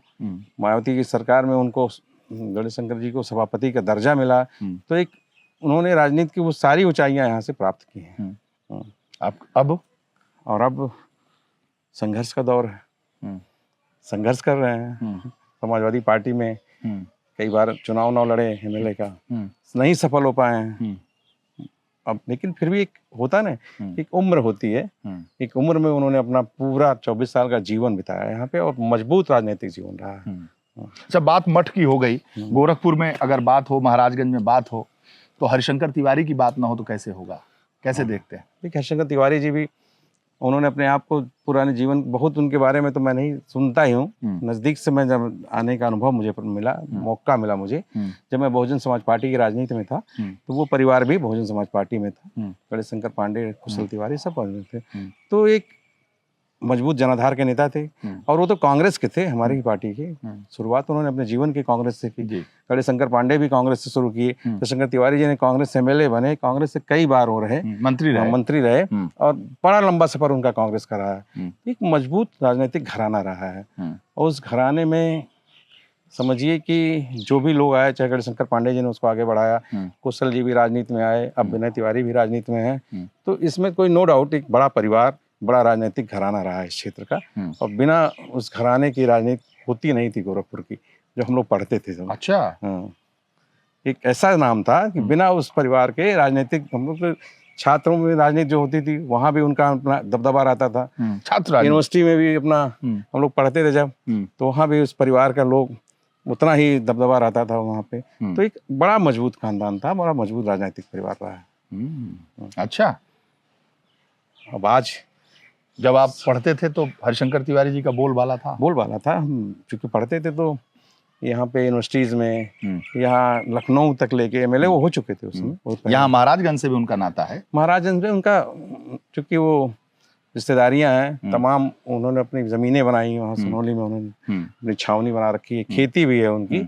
यहाँ से एमपी भी लड़े वो पंकज चौधरी के खिलाफ। आप बसपा में रहे, उन लोगों के परिवार के साथ रहे, जो छवि है उनके परिवार की, हाता की, हरिशंकर तिवारी की, माफिया, दबंग, बाहुबली, चूंकि उनके वो परिवार की कैसे देखते हैं? देखिए, चूंकि वो परिवार पहले मैंने वो जीवन तो नहीं देखा उनका, बाहुबली वाला, दबंग वाला, वो जीवन उनका रहा होगा क्योंकि इतिहास उनका लोग बताते हैं ऐसा रहा है। लेकिन जो सामाजिक जीवन बदला, जब वो राजनीति में आ गए, तो वो दबंगई और राजनीति में जो सरलता, वो सब कुछ उनके परिवार में ये नहीं दिखती। दबंग छवि तो बनी गई थी। दबंग छवि जब एक परिवार के ऊपर हिसाब के ऊपर टैग लग जाए बहुत बड़े पत्रकार का, तो बड़ा पत्रकार तो रहेंगे आप, कितना भी कोई गिराना चाहे तो इतने जल्दी नहीं गिरेंगे ना। तो वो चीज रहती है समाज में। वो मेरा कहने का तात्पर्य यही है कि बसपा में आने के बाद उन्होंने सामाजिकता का काम भी किया था और अपने क्षेत्र में इसलिए मजबूत रहते थे। आज संघर्ष का दौर है तो आप देख ही रहे, पूरा परिवार संघर्ष कर रहा है। उसके लिए उनके दोनों बेटे जिम्मेदार हैं। अब हम देखिए, हम जिम्मेदारी किसी को नहीं लेते, लेकिन जब तक उन्होंने अपने जीवन को यहाँ पे बिताया, उनका एक अच्छा रसूख और एक अच्छा समाज में सम्मान रहा है, इससे कोई नो डाउट। मैं तो कांग्रेस का विधायक हूँ। हरिशंकर तिवारी जी की डेथ हुई थी, मरे थे, कोई नहीं जा रहा था, मैं तो उनके रथ यात्रा में उनके ट्रक पे खड़ा होकर जा रहा था। अच्छा, उनके दोनों बेटे कुशल तिवारी, विनय तिवारी समाजवादी पार्टी में सक्रिय हैं। हाँ, दोनों अभी पार्लियामेंट चुनाव मेरे साथ लड़े थे। वही सपा में हमारे बगल के इंडिया गठबंधन के उम्मीदवार थे। हम लोगों ने भी प्रयास किया था, बस परिस्थितियां नहीं रही कि चुनाव नहीं जीत पाए, लेकिन अच्छा वोट और अच्छी फाइट लगी उनकी। विनय जी अपना चुनाव लड़े थे वहाँ पे, उन्होंने भी एक अच्छी फाइट दी थी, चिल्लूपार से नहीं जीत पाए। तो ये तो संघर्ष का दौर, मैंने पहले आपसे कहा संघर्ष का दौर चल रहा है, और इस दौर में जब वो मेहनत कर रहे हैं तो भविष्य में हो सकता है कुछ भी हो। आगे का तो बता सकता है, आगे तो भविष्य है ना, भविष्य वक्ता तो फिर वो ज्योतिषी हो जाएगा। हम लोग राजनीति। अच्छा, आपने अभी बातचीत में कहा कि हरिशंकर तिवारी के जो अंतिम यात्रा चल रही थी तो आप बस पे सवार थे, तो क्या था ऐसा कि आप वहां बस पे सवार हो गए? अंतिम यात्रा में तो आदमी वही जाता है जिसको दिल से रिस्पेक्ट लगाव है, रिस्पेक्ट था। तो मैं आपसे कह भी रहा था कि बसपा के राजनीतिक दौरान मुझे वहाँ पे आना जाना शुरू हुआ। उससे पहले मेरा कोई रिश्ते नहीं थे, मेरे कोई नाता नहीं था। गणेश शंकर जी से मेरी पहचान थी, क्योंकि वो मेरे जिले के थे, तो वहाँ आना जाना हो जाता था। लेकिन जब मैंने देखा तो मुझे लगा कि इस व्यक्ति का चाहे भी जीवन पीछे रहा हो, मैं उन बहुत चीजें जो नहीं जान पा रहा था क्योंकि मैं उससे जुड़ा नहीं था। तो लेकिन जब से मैं जुड़ा, देखा मैंने, तो उनको बैठते हुए उनके घर में जाता था, प्रणाम सम्मान होता था। तो जो लोगों की सुनना, लोगों की मदद करना, उसमें भी उन्होंने अपने उस जीवन में अपने आप को सामान्य रूप से लोगों की मदद किया था। मुझे लगता था ऐसे आदमी का सम्मान है तो मुझे भी उनको रिस्पेक्ट करना चाहिए, और मैं उनके उस कार्यक्रम में शामिल होने गया था। मैंने देखा वहाँ पे कि बहुत ऐसे लोग नहीं थे जिन्हें होना चाहिए था, लेकिन नहीं थे। लेकिन हमारे जैसे लोग जिसमें सम्मान जब जिसका मैं कर लेता हूँ, मन में मना लेता हूँ, मैं आपको मानता हूँ, तो मैं ये है कि अच्छी परिस्थिति हो, खराब परिस्थिति हो, तो ये नहीं है कि मैं खराब परिस्थिति में आपके साथ छोड़ के भाग जाऊं। तो ये मेरी अपनी सोच थी, इसलिए मुझे वहाँ खड़ा। बहुत सारे ऐसे लोग जो उस वक्त वहाँ होने चाहिए उनकी अंतिम यात्रा में, वो नहीं रहे, नहीं थे। मैंने देखा, तो मैं नाम नहीं लेना चाहूंगा, अच्छा नहीं लगेगा मेरे लिए। बहुत लोग जो उनसे लाभ लिए रहे होंगे, तमाम जिनको मैं देखता था, वो कोई नजर नहीं आ रहा था। लेकिन चलती के जमाने में अच्छा, यहाँ एक बात हो जाए, संजय निषाद का भी यहाँ सब कुछ है, यहाँ पे आना जाना। संजय निषाद भी गोरखपुर पार्टी चला रहे हैं, मंत्री हैं, उन पे भी तो कुछ हो जाए बात। संजय निषाद बगल के हमारे रहने वाले हैं भाई, बड़े भाई हैं। आज उनका राजनीतिक जीवन शुरुआत बसपा से उनका भी है, मैंने देखा वो दौर। शुरुआती दौर में बीएसपी कैडर में सबसे साथ होते रहते थे, घूमते रहते थे। आज मैंने उन्होंने अपनी परिश्रम किया, या जिस तरह से भी समाज को उन्होंने तैयार कर लिया, आज समाज के साथ तैयार करके भाजपा से अलायंस कर लिए हैं, तो स्वाभाविक अच्छा हो जाएगा। सत्ता जिसकी हुकूमत जी है वहाँ पहुंच गए हैं। यही पड़ोसी हैं वो, मेरे बगल कहीं थोड़ी दूर पे उनका गांव। आया हूँ गांव में उनके, मछली भी मारा हूँ। ये तो खैर वो करते भी हैं, मछली का व्यवसाय भी है, उनका मंत्रालय भी वही पा गए हैं। हाँ। तो उससे ज्यादा लगाव है। हाँ। और जोड़े भी लोगों को अपने उससे हैं। हाँ। तो संजय जी यही के रहने वाले हैं। हाँ। आज भाजपा में सत्ता में है, लेकिन सत्ता में रहते हुए हाँ। समाज का भला नहीं हो रहा है उनके। हाँ। मेरे यहाँ भी उनके समाज के लोग रहते हैं, आप पूछ लीजिएगा उनका। अब वो चीजें जो समाज की बातें जो उन प्लेटफॉर्मों पे मंचों पे रखते थे, संघर्ष करने की बात करते थे, लड़ते थे, आज सत्ता में होने के बाद क्यों नहीं हो रहा वो? वही तो मैं भी विधानसभा में भी लोग पूछ रहे थे, वो कहाँ गई आरक्षण की बात, कहाँ गया वो निषादों का आरक्षण, कहाँ गया निषादों के सम्मान की बात? वो सब बंद हो गई सरकार में शामिल होते ही। जब तक सरकार से बाहर थे, काडर की बात करते हैं। हाँ, काडर की बात करते हैं। काडर इससे तैयार होता है ना कि उनको कुछ भूख, राजनीतिक भूख दिखाई पड़े, उनको सत्ता में कुछ भागीदारी दिखाई पड़े, तो दिखती थी, तो काडर उनका तैयार था। लेकिन वो चीजों से दूर हो गए ना अब। कहाँ है आप बताइए? कहीं दिखता है आपको आरक्षण की मांग? वो कहते थे कि हमको अनुसूचित जाति जनजाति की श्रेणी में शामिल करो निषादों को, वो सारी सुविधाएं दो जो उनको मिलती हैं। उसकी लड़ाई से उन्होंने राजनीतिक शुरुआत की। आज क्यों नहीं? आज तो हमने विधानसभा में कभी उनको नहीं मांगते हुए देखा कि आरक्षण लागू दो, हमको आरक्षण का अधिकार दो। मांगेंगे धीरे धीरे। धीरे धीरे क्या मतलब? सरकार जब चली जाएगी तब मांगेंगे। जब सरकार नहीं रहेगी तब मांगेंगे। बताइए, आज तो केंद्र में सरकार है, राज्य में सरकार अच्छा है। ये बताइए, आप उनको बहुत जानते हैं, किस चीज के डॉक्टर हैं वो? डॉक्टर तो होम्योपैथ के हैं। उसमें क्या दिया जाता है? मीठी दवा दी जाती है। तो आप ये कहना चाहते हैं स्लो मीठी मीठी दवा खिला रहे हैं क्या सबको? और गोली भी रहती है? हाँ, वही मीठी गोली को बताता ना वो। अच्छा। तो मीठी गोली ही होम्योपैथ की दवा होती है, उसमें थोड़ा सा कुछ डाल के उसको आदमी को दिया जाता है, खाओ। अच्छा, एलोपैथ और होम्योपैथ में क्या अंतर है? एलोपैथ तुरंत क्विक एक्शन होता है, हाँ। होम्योपैथ धीरे धीरे होता है। आप जो कहना चाहते हैं मैं समझ रहा हूँ। हाँ। कि अभी धीरे धीरे मांग रहे हैं क्या? मीठी गोली खिला धीरे करेंगे ना। चलिए, आपकी मानता है, आप ऐसा सोच रहे हैं। हाँ। मुझे तो लगता नहीं कि उस मांग पे वो कायम है, वो तो उससे दूर हो गए हैं। अच्छा, सत्ता के मलाई में पहुंच गए हैं, मलाई में, सत्ता के सुख में पहुंच गए हैं। हाँ, बाबा के साथ है ना इस समय। हाँ, हम हैं तो उसी पार्टी में, उनके साथ है कि नहीं है वो जाने। हाँ। लेकिन है गठबंधन में। अरे योगी जी के मंत्रिमंडल में ही तो है पार्ट। योगी के MP तो पंकज चौधरी भी हैं। हाँ। अब दूर क्यों मानते हैं तब? अरे हम तो बहुत नजदीक मानते हैं। उनके ही तो पार्टी है। पंकज चौधरी जब प्रदेश अध्यक्ष बने तो योगी आदित्यनाथ जी का पैर भी छुआ उन्होंने। हाँ, बिल्कुल पैर। यही तो मैं कहना चाह रहा था, आपसे कहवाना भी चाह रहा था कि ये पूरा मंडल जो है, ये पूरा गोरखपुर मंडल है। यहाँ का किसी जाति किसी धर्म में कोई पैदा होता है, बेटा जन्म लेता है, और उसके बाद भले वो राजनीति में आए, डॉक्टर बन जाए, इंजीनियर बन जाए, आपकी तरह पत्रकार बन जाए, लेकिन सम्मान तो वहाँ है। तो पैर छूना ही तो सम्मान होता है। हाँ। तो उन्होंने अपना सम्मान दिखाया कि हम सम्मान करते हैं। हाँ। इस मामले में आप दोनों लोग बराबर हो गए। नहीं, बराबरी है ना कि हमारा सम्मान दिल से है। हाँ। वो तो दिखावे का सम्मान करते होंगे। दिखावे का हो सकता है सम्मान कर रहे हो, दिखाना पड़े, पूरे देश को देख रहा है। हाँ। कि मैं जाके पहले पैर छू रहा हूँ, हो सकता है दिखाने के लिए कर रहे हो। हाँ। अच्छा। दिखाने के लिए कर रहे हो? हो सकता है दिखाने के लिए कर रहे हो। तो आप भी कुछ दिखाएंगे, कुछ किए हुए हैं? खाली आप सबकी बुराई कर रहे हैं कि ये नहीं किया, निषाद ने नहीं किया, फलानवा नहीं किया। तो चलिए जरा आप कुछ किए हो तो दिखाइए। चलिए विधानसभा क्षेत्र में हमारे साथ घूम के देखिए जो काम मुझे देखिए। विपक्ष का विधायक, मेरा झूठ नहीं बोलता, एकदम बिल्कुल दिखाइए कैमरा को। विपक्ष का विधायक होते हुए और 4 साल का कार्यकाल मेरा बीता है, और आप उस चीजों को देख लीजिएगा, आपको लगेगा अच्छा है तो आप उस पर कमेंट आप जरूर करेंगे। अगर नहीं, अगर अच्छा लगेगा तो मुझे जरूर बताइएगा।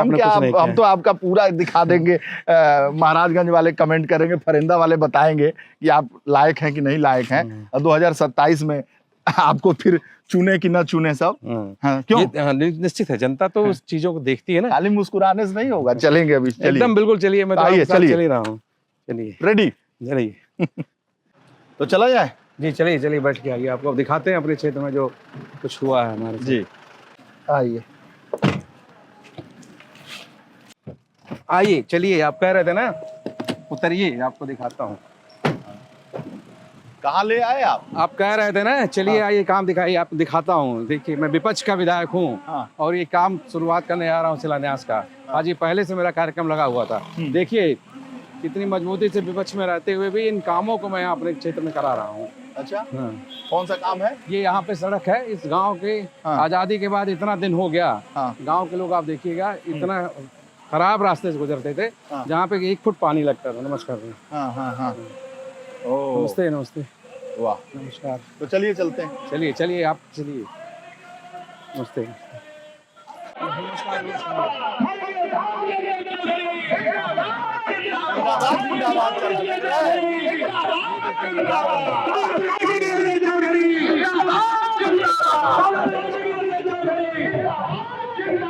प्रणाम, ये दुबे जी हमारे गांव के दुबे जी बहुत सम्मानित व्यक्ति। प्रणाम प्रणाम। हाँ रख लिए ये देखिए, ये इसका मोहब्बत है, ये देखिए ये लगाव है। हाँ ये इसका। हाँ बैठो बैठो। क्या है ये, क्यों ले आए हो? आपके लिए लाए। मेरे लिए लाए हो? अरे वाह भाई वाह, बताओ। और ये क्या है? कागज हमारे साइकिलिया करती। साइकिलिया चाहिए? दिलाओ थे किसी नमस्ते। साइकिलिया चाहिए? साइकिलिया चाहिए, इसको साइकिल दिलाना है ना। वाह भाई वाह। नमस्ते नमस्ते। भाषण देना है बाटी, भाषण तो लंबा लंबा दे वाले आवे हमन के काम कैले से मतलब बा। अगर काम नहीं कैल जाए तो भाषण देले से कुछ फायदा नहीं बा। एना दे भाषण नहीं देवाइल बाटी। सोच एक बात कि जौन 70 साल के आज़ादी में ये देखिए, ये बाबा लोगों का घर हो, सब पंडित जी लोगों के घर हो, भाजपा कहले कि हम वही पार्टी हुई, मैंने वही लोगों की पार्टी हुई। और सबसे ज्यादा फायदा केकर भइल बा? भइल मैंने 10 साल से हुकूमत है उत्तर प्रदेश में भारतीय जनता पार्टी के, वही वर्ग परेशान है जो उसके लिए सबसे ज्यादा मेहनत किया है। आइए आपको दूसरा अपना काम दिखाता हूँ, जो काम लोग एक अलग ढंग का काम है। देखिए ये मेरा बोर्ड, सिविल जज जूनियर अधिवक्ता गण छाया कुंज निर्माण, ये हमारे यहाँ का न्यायालय है। ये न्यायालय परिसर है। न्यायालय परिसर में वकील, तमाम वकीलगण सब लोग रहते हैं और वादकारी आते हैं। जो लोग बारिश में भीगते थे, लोग उनको धूप में बैठते थे, नमस्कार वकील साहब नमस्कार, तो दिखता था वकील साहब नमस्कार, तो लोगों की चाहत थी कि इसको अच्छा बनाया जाए। मेरे भी समझ में आया और फिर ये हमारे वकीलगण साथी हैं, अधिवक्ता साथी हैं, देखिए ये सब लोग खड़े हैं। आज इतवार का दिन है, लेकिन ये सब वहाँ पे आराम से प्रणाम प्रणाम प्रणाम प्रणाम प्रणाम, आराम से लोग यहाँ पे अपनी वकालत की उस चीज़ों को नमस्कार नमस्कार नमस्कार वो सब यहाँ पे शायद रखते हैं। ये देखिए ये छाया कुंज है। पहले ये एकदम खाली, किसी ने अपने पैसे से कुछ लगा रखा था, किसी ने शेड लगा रखा था, किसी ने कुछ लगा रखा था। एक अलग का काम है ये, जो आपको कहीं नहीं दिखाई पड़ेगा। ये आप खुद देखिए जी। अच्छा, ये पूरा कैंपस के अंदर ये शेड जो है वकीलों के लिए, वादकारियों के लिए, जो मुकदमा लड़ने आते हैं, मुवक्किल आते हैं, वो भी धूप में रहते थे, छाया उनको चाहिए थी। ये सारा विधायक निधि से आपने बनवाया? ये विधायक निधि से बना हुआ है। अच्छा जी, चलिए तो बहुत अच्छा है। तो देखिए वही हमारे अधिवक्ता गण हैं, पूरे अधिवक्ताओं की टीम है।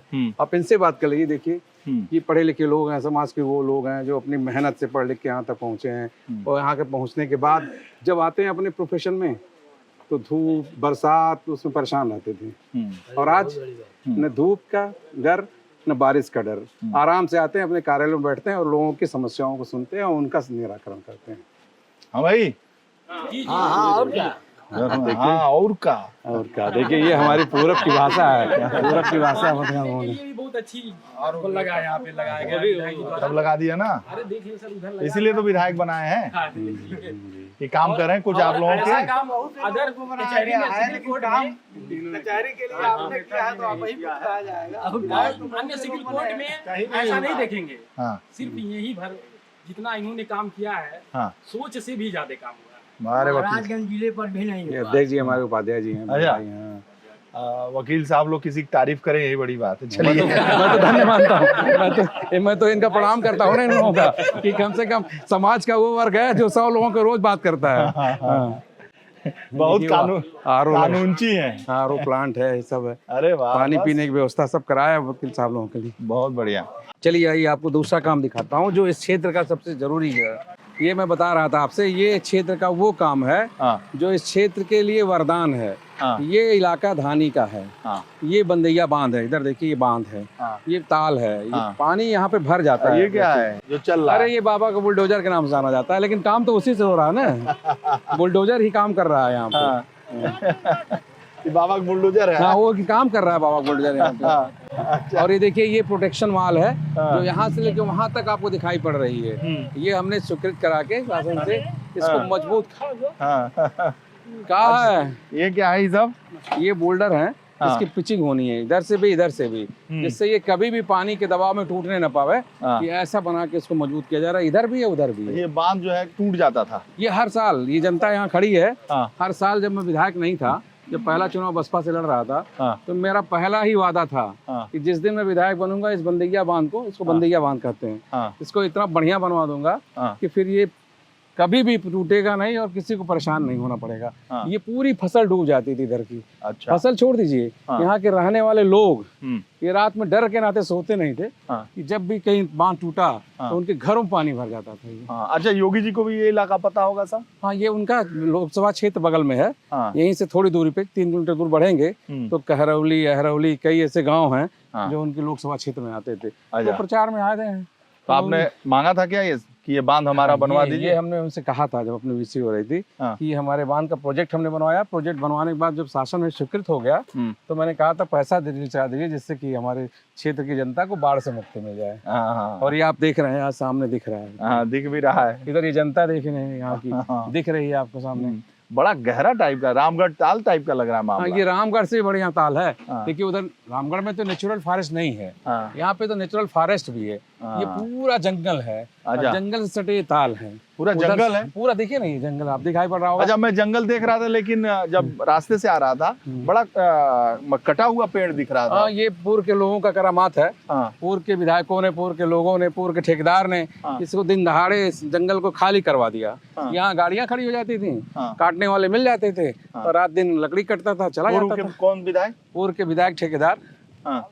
ठेकेदार के नाम से हम जानते हैं। यहाँ के लोग उनको बजरंग बहादुर जानते हैं, हम तो ठेकेदार ही बोलते हैं वो। तो ठेकेदार यहाँ पे जब थे तो 10 सालों तक इस जंगल का आप देख के आए ना, पूरा खाली हो गया है पूरा। यही काम था उनके भाई लोग, उनके भाइयों के पास एक बड़ा धंधा था, आरा मशीन लगा रखा उन्होंने अपने यहाँ, और आरा मशीन पे जो लकड़ी आती थी ये पूरी इस जंगल की लकड़ी होती थी, जो आपके सामने दिख रहा है। मतलब जंगल बहुत छिछला हो गया है, बहुत सारे पेड़ कट गए, खाली हो गया था। हाँ। पिछले 4 साल से इस जंगल के जो पेड़ है ना, वो भी लोगों को आशीर्वाद दे रहे हैं कि वो बच गए हैं। वो भी बनाते हैं कि हमारी जिंदगी बच गई है। पेड़ बच गए, हाँ। आशीर्वाद दे रहे हैं। हाँ, जिंदगी बच गई उनकी, नहीं तो अब तक कट गए होते बेचारे। अच्छा। कट के कहाँ गए होते उनको भी नहीं पता। अरे तो कोई विधायक क्यों कटवाएगा भाई? अब फिर आप यहाँ महाराजगंज में और क्या, लकड़ी है, हाँ। जंगल है, गिट्टी है, बेचना, यही काम था। और क्या काम था? जनता की सेवा करना होता तो जनता के बांध नहीं बनाए होते पहले। हमसे पहले बहुत विधायक पैदा हुए। ये आज से आजादी के पहले अंग्रेजों का जमाना बनाया हुआ बांध है। ये अंग्रेजों के समय का है, इसे बंदैया बांध कहते। पूछिएगा, ये अंग्रेज जब अफसर हुआ करते थे तो वहाँ वो जंगल का और नेचुरल उनको पसंद आता था। तो उनके जो अफसर आते थे वो अपनी कोठी बनवाए थे। यहाँ अंग्रेज की लहड़ा कोठी है, अच्छा, जिसके नाम से जाना जाता है। ये पानी भर जाता था तो उनको अपना नेचुरल ब्यूटी में उनको रहना पसंद था, इसलिए बनवा के यहाँ पे ताल बना। ये रास्ता बांध ये हमने बनवाया अभी। अच्छा, इसीलिए मैं कह रहा था कि विपक्ष का विधायक होने बाद, कांग्रेस का होने बाद, देखिए मैंने क्या करवाया है। अरे तो जब लेके आया हूँ, योगी जी ने कहा कि भाई करा ले जाओ। भाई शासन तो उत्तर प्रदेश सरकार है ना, पैसा तो उत्तर प्रदेश सरकार से ही आएगा ना। सरकार से पैसा लाने की वाले होना चाहिए, लड़ना चाहिए। लड़के लाते हैं ना, ये लड़के यहाँ तक। चलिए आइए और चलते हैं। साहब ऐसा क्या जंगल बहुत घना था? ये बहुत घना जंगल, आगे भी घना है। ये तो इस इलाके में थोड़ा कई किलोमीटर तक है क्या? अरे पूरा वहाँ लेहड़ा मंदिर है, बहुत मशहूर मंदिर है। उस मशहूर मंदिर का नाम भी आद्रवन है, और ये आद्रवन के नाम से जाना जाता है। तो आद्रवन पूरा यहाँ से लेकर वहाँ तक है, ये लंबी श्रृंखला है इसकी। वहीं पे मंदिर है। और ये कहा जाता है इतिहास में कि जब पांडव और कौरवों का युद्ध हुआ था तो पांडव यहाँ पे एक रात रुके थे। चलिए आइए आपको दिखाते हैं एक ऐसा काम जो आज़ादी के बाद आपको समझ में आएगा, जहाँ कुछ नहीं था। आइए विनय जी। आजादी के बाद आइए, ये वही गांव है जिसका मैं जिक्र कर रहा था। ये सामने गांव विश्रामपुर है। आज़ादी के 74 साल 76 साल के बाद भी स्वर्णिम युग मनाया जा रहा है, आज़ादी का स्वर्णिम काल मनाया जा रहा है, माने अमृत काल मनाया गया। लेकिन ये सड़क से नहीं जुड़ा था। और विधायक बनने के बाद पहली बार इस गांव को मैंने सड़क से जोड़ा। यहाँ के बहू बेटियों की शादी नहीं हो पाती थी। बहू बेटियों को लोग शादी यहाँ लोग करना नहीं चाहते थे, इसलिए कहते थे कि यहाँ पे अगर बेटी जाएगी तो आएगी कैसे। ये सड़क जाएगी तो आएगी कैसे? सड़क बना दी, पक्का सड़क बना। ये रास्ता भी नहीं था कुछ, अच्छा कच्चे सड़क था। ये चक्रोट टाइप में नहीं था, एक मेड़ था, इससे लोग चढ़ के जाते थे। वाह, देखिए ये है, ये हमारे वर्तमान प्रधान है इस गाँव के, ये सामने खड़े हैं। क्या नाम है इनका? मोहम्मद समी, हाँ एक बॉलर भी है मोहम्मद समी। हाँ, वैसे लग भी रही बॉलर। हाँ, वैसे इन्होंने ही एक बॉल- स्टेडियम भी अच्छा बनवाया, देखिए ना अभी बहुत बढ़िया अच्छा। खेल का। हाँ, मिनी वाह स्टेडियम रे बनवाया मोहम्मद है। समी। और ये देखिए गांव के लोग हैं जिनको आप देख रहे होंगे, जो ये बताने के लिए तैयार हैं, इस धूप में खड़े हैं आप पे हाँ। कि ये देखिए ये गांव हाँ। अछूता था आज़ादी के बाद, आज इस पे आप टहलते हुए जा रहे हैं। ये हम लोग प्रतिनिधि का ध्यान नहीं इधर आया अभी तक आजादी से लेके सर। हाँ। हाँ, ये दुर्भाग्य रहा अब तक। माननीय जी के कर कमलों द्वारा हमारे गांव को चकबंदी फाइनल करवाए। क्या नाम है आपका? इंसाफ अली। इंसाफ अली। जब नाम ही इंसाफ है तो फिर क्या नाम होना भी- है? काम भी इंसाफ इन्होंने वाला कर दिया। करके इन्होंने हाँ। चकबंदी फाइनल करवाया, रास्ता निकलवा के सड़क इन्होंने बनवाया, गांव को तमाम सुविधा दिए। ये गांव अब गांव में गणना होने लगा, कोई शादी ब्याह नहीं करता। गणना हो रही है। आप उस गांव के निकलने वाले आदमी से पूछिए, उस पोखरी से यहाँ इस मेन रोड पर। क्या नाम है आपका? मेरा हरकुमार नाम है सर। ये हरकुमार जी हैं। जी जी जी इंसाफ अली। तो वीरेंद्र चौधरी जी, जी सर। आपने तो जो काम दिखाया और आपने विपक्षियों पे प्रहार किया, तो ये देश देखेगा कि आपने क्या किया है इन 4 सालों में। जी, मैं आपसे कह रहा था ना कि कांग्रेस का विधायक और सत्ता पक्ष न होते हुए भी, सरकार में न रहते हुए भी, उन सरकारी सुविधाओं को जनता की सेवा में लाके जनता तक पहुंचाने का काम हमने किया है। और जनता ही उसको मानती है कि हाँ, विपक्ष में रहने के बाद भी जिस व्यक्ति ने कांग्रेस से यहाँ पे सीट अर्जित की हो और लोगों की सेवा के लिए सरकार से लड़के यहाँ तक काम, विपक्ष में रहते हुए भी, मुख्यमंत्री के करीबी बनते हुए भी। नहीं, मुख्यमंत्री जी का तो क्षेत्र है इसलिए उनका स्नेह रहता है। हाँ, स्नेह रहता है। स्नेह रहता तो चलिए, स्नेह से आपने काम भी दिखाया अपना, अपने राजनीतिक बातों को भी बताया। तो जो हमारा ये कार्यक्रम है ना, एक विधायक ऐसा भी, इसमें आपके सामाजिक, आपके राजनीतिक, आपके व्यक्तिगत और सरकारी काम जो आपने किए हैं, उन सारी चीजों पे हम प्रकाश डालते हैं। बहुत बहुत धन्यवाद आपका। धन्यवाद आपको और आपको यहाँ आने के लिए, इस क्षेत्र के देखने के लिए, यहाँ की इस टूटी फूटी चीज़ों को जो हम लोगों ने प्रयास किया बनाने के लिए, लखनऊ से चल के आए, इसलिए हम आपको बहुत बहुत धन्यवाद देते हैं। नेपाल के बॉर्डर तक आ गए हैं। यहीं से नेपाल सटा है ना थोड़ी दूर पे। ये क्षेत्र की जनता की तरफ से, यहाँ के लोगों की तरफ से, यहाँ के सभी लोगों की तरफ से आपको ढेर सारी शुभकामनाएं। बहुत धन्यवाद। धन्यवाद। बढ़ाइए।